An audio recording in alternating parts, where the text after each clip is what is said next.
Darling ఎక్స్పీరియన్స్తో చెప్తున్నాను. You must maintain some personals.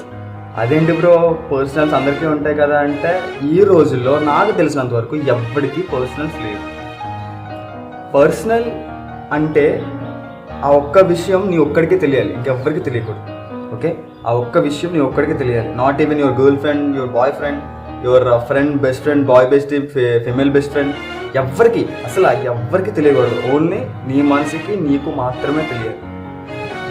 Yeah, ఎందుకు ఇలా అంటున్నానంటే, ఇప్పుడు నువ్వు పర్సనల్స్ షేర్ చేసి నువ్వు ప్రూవ్ చేసుకుంటావు, లైక్ నువ్వు నాకు ఇంత ఇంపార్టెంట్, నేను ఎవ్వరికి చెప్పని నా పర్సనల్స్ కూడా నేను నీకు షేర్ చేసుకున్నాను, నువ్వు నాకు చాలా ఇంపార్టెంట్ అండ్ మోర్ ఓవర్ నీ బాండ్ అనేది నాకు చాలా ఇంపార్టెంట్ అని చెప్పి నువ్వు నీ పర్సనల్స్ అన్నింటినీ షేర్ చేసుకుంటావు.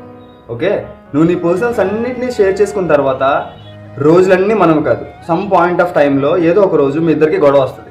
యూనో, నీ మీద ఆర్గ్యుమెంట్ గెలవడానికి ఆ పర్సనల్స్ ఏదైతే ఎవ్వరికి తెలియకుండా ఉన్న ఆ పర్సనల్స్ని, నీ సెన్సిటివ్ విషయాల్ని నీ మీద నీ ఆర్గ్యుమెంట్ని గెలవడానికి ఉపయోగిస్తారు.